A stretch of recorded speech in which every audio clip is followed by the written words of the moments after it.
Salut à tous, restez bénis. Bon, alors, on a une conception du temps qui parfois peut nous handicaper dans notre manière de marcher en Christ. Donc, je m'explique. Je vais parler du péché. Donc, le péché, tout le monde pêche. Nous avons tous des défauts. Des défauts qui nous conduisent à pécher, qui nous conduisent à agir contre la volonté de Dieu.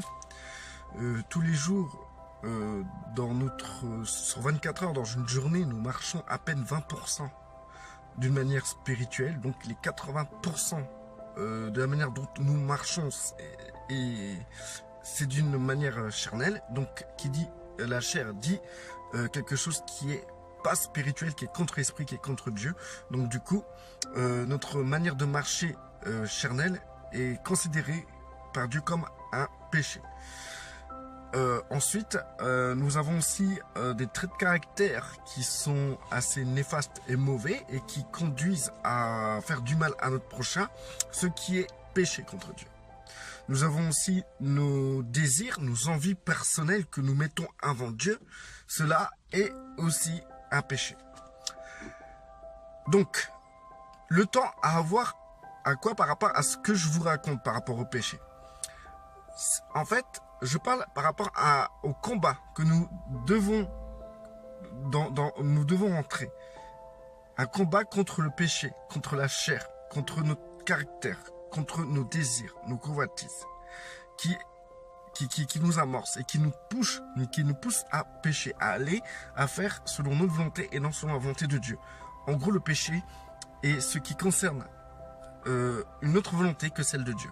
Tout ce qui est autre que Dieu, que la volonté de Dieu est considéré comme quelque chose, comme un péché, tout simplement. Voilà. Donc, c'est pas la définition phare du péché. Hein, vous pouvez avoir votre propre définition. Moi, je vous apporte un message que j'ai reçu dans mon cœur. Donc, je vous le donne. Donc, du coup, quand une personne, un frère ou une sœur, décide de rentrer dans ce combat, dans lequel elle va lutter contre sa chair, contre le péché, contre ses désirs, contre sa convoitise, contre ses défauts. Elle va se noyer. La personne va se noyer dans tout ça. Parce que elle verra le tout, le global, et elle voudra arrêter tout dans l'immédiat.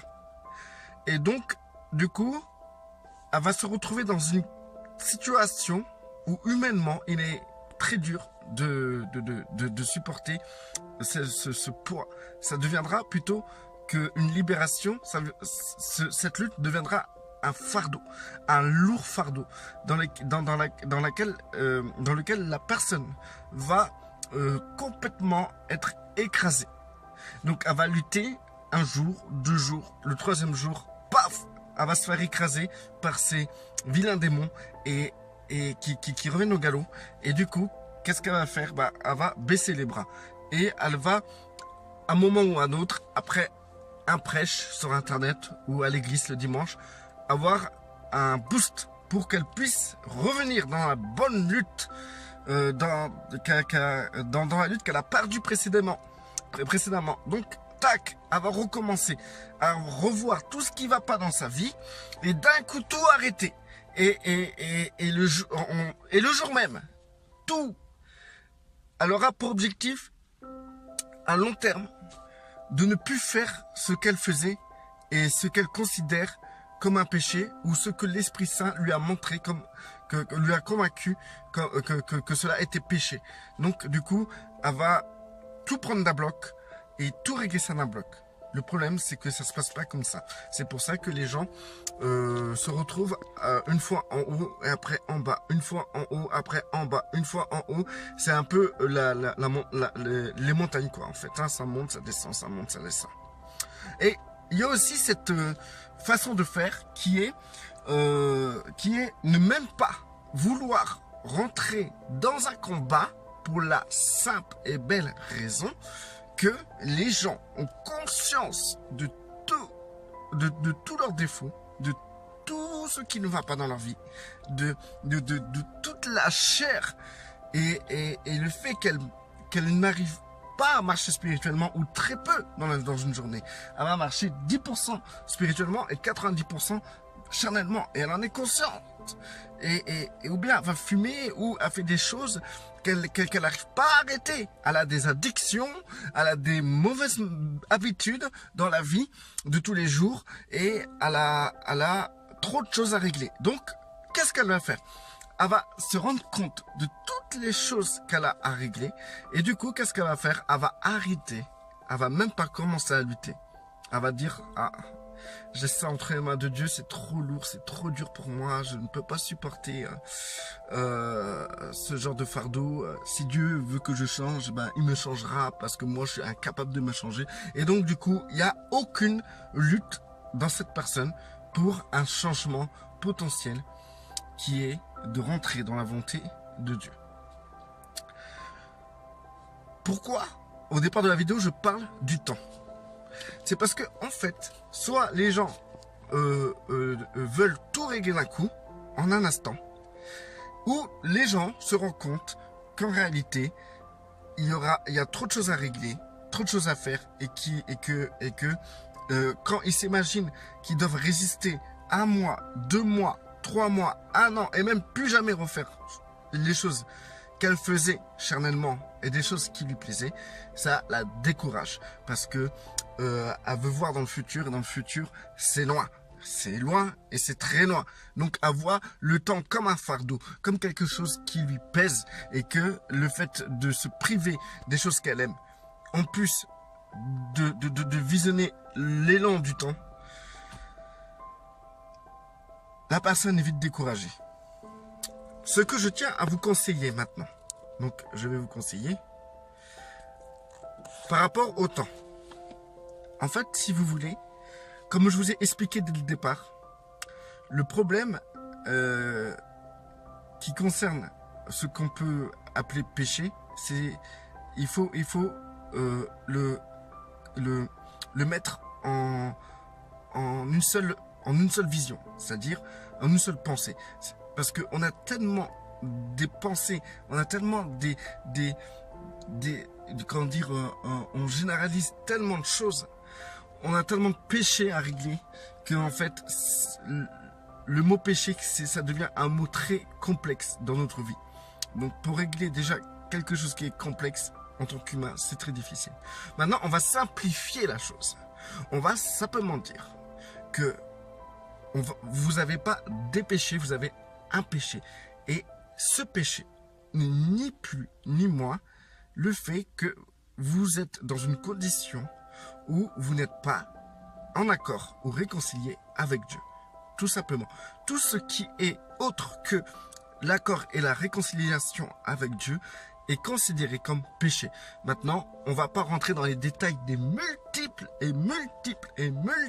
péchés, ni de parler de leur niveau, parce que les gens disent, mais un péché, c'est un péché, il n'y a pas de niveau. Il y a des niveaux, pour moi, il y a des niveaux. Tu as le péché que tu fais toi-même et que c'est entre toi et Dieu, et tu as le péché que tu fais envers ton frère. Là, c'est un autre niveau, parce que Dieu demandera justice à ce frère. Dieu rendra justice à ce frère. Donc, tu peux pécher envers toi-même, tout ça. Tu peux fumer, faire ce que tu veux envers toi-même. C'est entre toi et Dieu. Dieu ne demandera pas de justice par rapport à une autre personne. Mais si tu commences à faire du mal aux autres, Dieu est le Dieu de ces gens-là.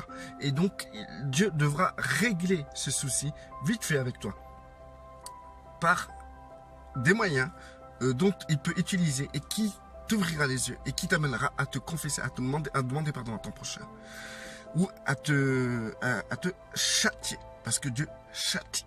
Donc, Dieu va te châtier véritablement si tes péchés touchent les autres, touchent ton environnement, tout simplement, parce que c'est la justice qui doit être établie envers les autres.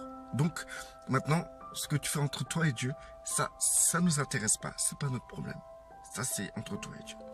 Si tu commences à toucher ton prochain, là, ça concerne plus toi et Dieu, ça concerne ton prochain, tes prochains, toi et Dieu. Ça concerne d'autres personnes. Voilà. Donc, ce que je voulais dire, c'est que on va prendre tout ce global de ces différents péchés. Il y a aussi des péchés qui t'amèneront à te détériorer physiquement. Tu as des péchés qui t'amèneront le cancer. Tu as des péchés qui t'amèneront la maladie. Tu as des péchés qui amèneront les démons. Ce que Dieu appelle abomination. L'abomination se trouve dans l'homosexualité et dans l'occultisme. Donc ces deux-là, ces deux péchés-là, ces deux actions qui sont totalement contre Dieu et qui fait en sorte que vous utilisez des puissances démoniaques pour en arriver là. Cela, c'est aussi un autre genre de péché que simplement si vous mangez trop, quoi, en fait, hein, ou que vous fumez des bédos, ou que vous buvez trop d'alcool, ou que vous insultez votre prochain. Les péchés sont tellement différents et ont des conséquences tellement différentes que avant de vouloir vous plaire dans un péché, réfléchissez aux conséquences, réfléchissez à l'impact que cela aura envers vous, votre environnement et Dieu. Donc, du coup, voilà, on prend toutes ces sortes de péchés, toutes ces familles de péchés, et on l'englobe sur un seul mot, le péché. Le péché qui est une conscience de ne pas être en accord avec Dieu, ou avoir conscience d'avoir mal agi envers Dieu. Au lieu de vouloir régler ça d'un coup, pour du long terme, et vous décourager parce que vous pensez que peut-être aujourd'hui vous allez réussir et demain vous allez rechuter, et ainsi vous décourager, on va penser autrement maintenant. Je vais vous amener à une autre forme de pensée qui va énormément vous aider. C'est en fait le fait que aujourd'hui, en fait, il faut considérer le temps par rapport et le réduire en jours. Aujourd'hui, par exemple, quand vous vous levez le matin, cette journée-là, c'est un temps très important. Parce que peut-être dans cette journée-là, vous la terminerez jamais, quoi, en fait. Donc, une journée, c'est très important. Dieu cible toutes choses dans ce jour-là. Donc, vous-même, vous devez vous concentrer, pas sur le long terme. Vous ne devez pas vous concentrer sur le fait que vous devez imaginer que vous devrez arrêter de pécher pendant 5, 6 ans, 7 ans, 8 ans, 9 ans sur le long terme. Mais que vous devez, dans cette journée, vous concentrer et être en règle et en ordre avec Dieu.